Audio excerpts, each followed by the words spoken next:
मिठाई मैं काम करूँगा, तुम लो।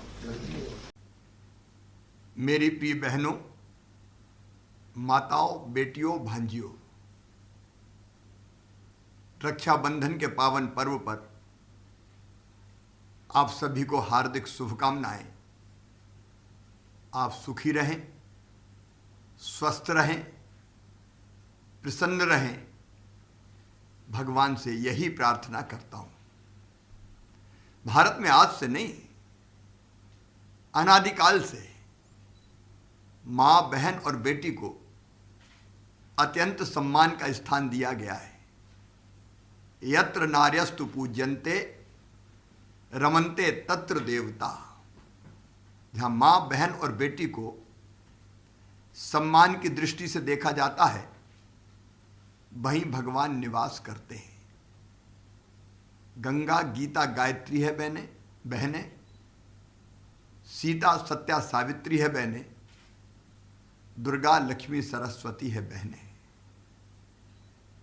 भारत की संस्कृति, जीवन मूल्य, परंपराएं, उत्सव, तीज और त्योहार, इन सभी को सहेज के, संभाल के और बचा के रखा है तो मेरी बहनों ने ही रखा है।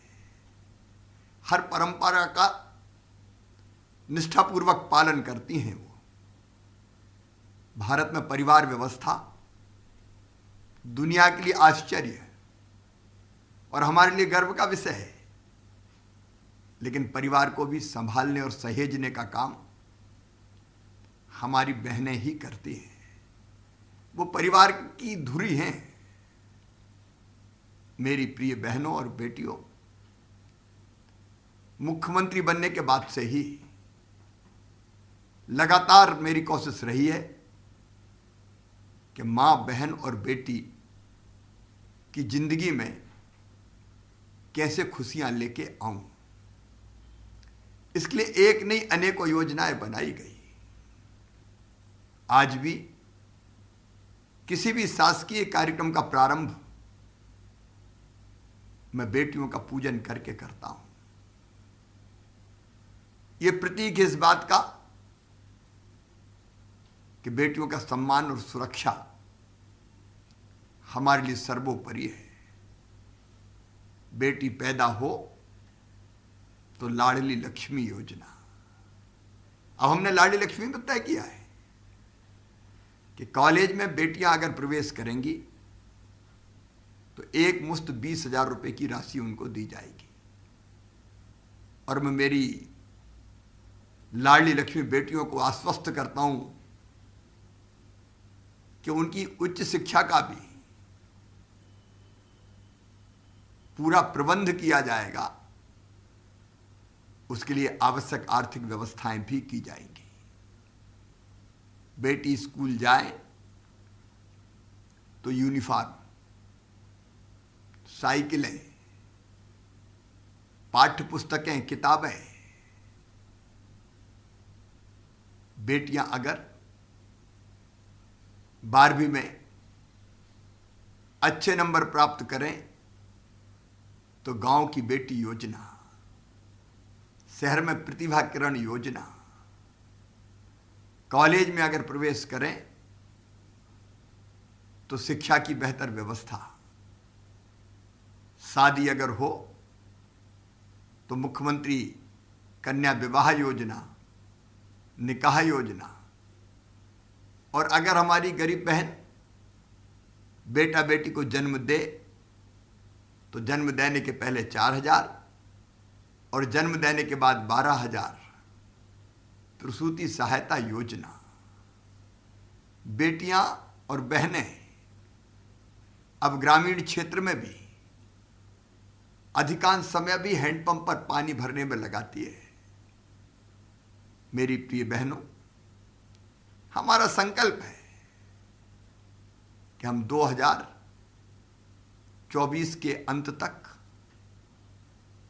न केवल शहरों में बल्कि हर एक गांव में नल जल योजना बना के, घर में नल लगा के टोंटी वाले नल से पानी देंगे।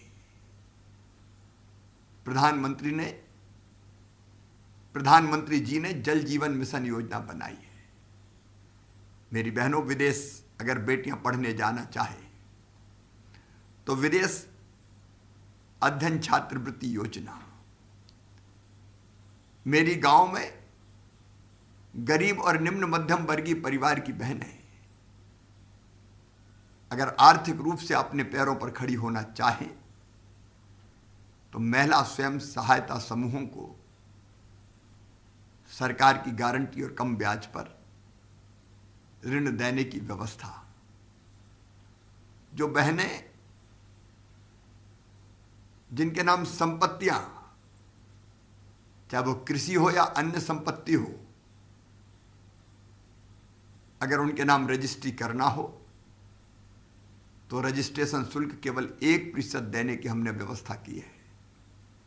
मुझे खुशी है कि रजिस्ट्री शुल्क 1% करने के कारण बहनों के पक्ष में 10% रजिस्ट्रियां ज्यादा हुई है। वो संपत्ति की मालिक बन रही है। अगर मृत्यु हो जाए तो परिवार को संबल योजना का लाभ। मेरी बहनों, इसके पहले हमने राजनीतिक सशक्तिकरण के लिए मध्य प्रदेश में फैसला किया कि स्थानीय निकायों के चुनाव में 50% सीटें बहन और बेटियों के लिए आरक्षित रहेगी। और उसी का परिणाम है कि बड़ी संख्या में हमारी बहनें और बेटियां पंच, सरपंच, जिला पंचायत, जनपद पंचायत अध्यक्ष, सदस्य, मेयर, नगर पालिका, नगर पंचायत अध्यक्ष, पार्षद बनी है। हमने फैसला किया सरकारी नौकरी में, पुलिस की भर्ती में भी इसका विरोध हुआ, लेकिन मैंने जिद करके हमने किया 30%, 30% रिजर्वेशन बेटियों को। शिक्षक जैसी नौकरियों में 50% आरक्षण बेटियों को देने का काम किया। यह आर्थिक सशक्तिकरण की दिशा में एक बहुत महत्वपूर्ण कदम है। अगर पीड़ित और प्रताड़ित बहन की थाने में ठीक से सुनवाई हो, इसलिए हर जिले में महिला पुलिस थाने की स्थापना हमने तय किया। मध्य प्रदेश पहला राज्य था कि किसी बहन और बेटी के साथ कोई गलत हरकत करे तो दुष्कर्मी को सीधे फांसी की सजा का प्रावधान मध्य प्रदेश में किया गया। डर भय देके, नाम बदल के, धोखा देके विवाह करने वाले के खिलाफ कड़ी कार्रवाई करने के लिए हमने धार्मिक स्वतंत्रता कानून लागू किया। गुमशुदा बेटियों को सही सलामत घर लाने के लिए मुस्कान अभियान चलाया। मेरी बहनों, अनेकों चीजें हुई है। मैं मानता हूं कि सही अर्थों में अगर देश का सशक्तिकरण करना है तो बहनों का सशक्तिकरण आवश्यक है। इसलिए हमारा संकल्प है बहन और बेटियों का शैक्षणिक सशक्तिकरण, आर्थिक सशक्तिकरण, राजनीतिक क्षेत्र में भी वो सशक्त हो, इसलिए राजनीतिक सशक्तिकरण, सामाजिक सशक्तिकरण, उनकी सुरक्षा, उनका सम्मान, इसमें हम कोई कसर नहीं छोड़ेंगे। जल्दी ही मैं फिर महिला पंचायत बुलाने वाला हूं, जिसमें बहनों से ही विचार विमर्श करके, जैसे लाडली लक्ष्मी योजना निकली थी वैसे ही हम आगे अन्य योजनाएं और बनाएं। आपसे चर्चा करके बनाएंगे, आपसे विचार विमर्श करके बनाएंगे,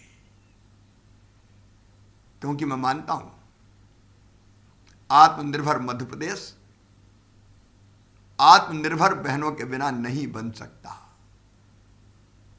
आज का दिन मेरे लिए भी संकल्प का दिन है। रक्षाबंधन समाज के लिए भी संकल्प का दिन है। और संकल्प मां, बहन, बेटी के प्रति समाज का सोच बदलने का संकल्प, मां, बहन और बेटियों के अधिकारों की रक्षा का संकल्प, समाज में उनके लिए सम्मान की भूमिका का संकल्प, और प्रदेश की हर महिला के सपनों को उड़ान के रूप में अवसर देने का संकल्प। और एक संकल्प आज और लेना है, बहनों की सुरक्षा, बहनों का सम्मान और बहनों का स्थान हम सुरक्षित करेंगे। लेकिन एक बहनों और बेटियों से एक अपील और करना चाहता हूं, सुरक्षा कोविड से, यह बहुत महत्वपूर्ण है। और इसलिए मेरी प्रिय बहनों, भाई को राखी बांधने जाओ तो उससे पूछ लेना कि उसने वैक्सीन लगवाई कि नहीं, और अगर टीका नहीं लगाओ तो वचन ले लेना कि भैया तुम भी टीका लगवाओ और पूरे परिवारजनों को टीका लगवाओ।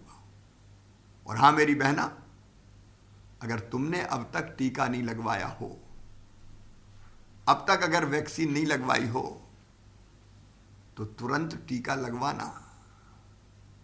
25 और 26 अगस्त को फिर से टीकाकरण अभियान व्यापक पैमाने पर प्रारंभ हम कर रहे हैं। 25 को पहले और दूसरे डोज दोनों लगेंगे और 26 को केवल दूसरा डोज लगाया जाएगा। सुरक्षा कोविड से, इसलिए रक्षाबंधन के साथ सुरक्षा का बंधन टीके के साथ। टीका लगवाना सुरक्षित करें, सुनिश्चित करें, सुरक्षा दुष्टों से। और इसलिए सरकार प्रतिबद्ध है असामाजिक तत्वों से, बदमाशों से, गुंडों से सख्ती से निपटने के लिए, सुरक्षा गरीबी से। और इसलिए बहन और बेटियां अपने पैरों पर खड़ी हो सके, इसके लिए हर संभव उपाय करेंगे। एक बार फिर मेरी प्रिय बहनों को, बेटियों को, माताओं को रक्षाबंधन की बधाइयाँ, शुभकामनाएं। आपके साथ हर कदम पर सरकार खड़ी है, आपका भाई खड़ा है, बेटियों का मामा खड़ा है।